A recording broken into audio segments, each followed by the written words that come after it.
ITI college समोर देशी कट्टा घेऊन फिरणाऱ्याला अटक। यवतमाळच्या तरुणावर पुसद ग्रामीण पोलिसांची कारवाई। पुसद प्रतिनिधी। पुसद दिग्रस रोडवरील ITI कॉलेज समोर देशी कट्टा घेऊन फिरणाऱ्याला ग्रामीण पोलिसांनी ताब्यात घेतले। त्याच्या अंगझडतीमध्ये 27,000 रुपये किमतीचे देशी बनावटी पिस्तूल व 2 जिवंत कारतूस जप्त केलेले आहे। ही कारवाई दिनांक 1 जून 2025 रोजी रात्री 9:40च्या दरम्यान केलेली आहे।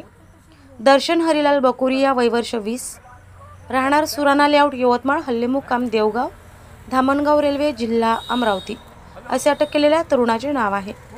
अटक केलेल्या तरुणाविरोधात दिनांक 2 जून 2025 रोजी 1:11च्या दरम्यान विविध कलमानुसार गुन्हे दाखल झालेले आहे। ग्रामीण पोलीस ठाण्याच्या सूत्राकडून मिळालेल्या माहितीनुसार एक तरुण मुलगा दिनांक 1 जूनच्या रात्री ITI कॉलेजजवळ अंधारात गावठी बनावटीचे पिस्तूल कमरेला बांधून फिरत असल्याची माहिती ग्रामीण पोलीस ठाण्याचे सहाय्यक फौजदार शेख मसूद, योगेश आडणे, शरद लेनगुरे, केशव मुंडे व चालक सचिन राऊत हे ग्रामीण पोलीस ठाण्याच्या हद्दीत पेट्रोलिंग करत होते। अशातच बातमीदाराकडून खात्रीलायक माहिती मिळाली होती। त्या माहितीच्या आधारे पथकाने खासगी वाहनाने घटनास्थळाच्या काही मीटर अंतरावर वाहन उभे केले। त्यानंतर पायदळ त्या तरुणाजवळ जाऊन बातमीदाराकडून मिळालेल्या माहितीप्रमाणे आढळला।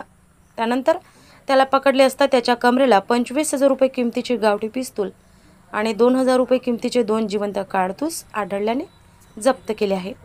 या प्रकरणाचा अधिक तपास ग्रामीण पोलीस ठाण्याचे ठाणेदार सुरेंद्र राऊत यांच्या मार्गदर्शनाखाली सुरू आहे। परिसरात पिस्तूल घेऊन फिरणाऱ्याला अटक केल्याने एकच खळबळ उडाली आहे।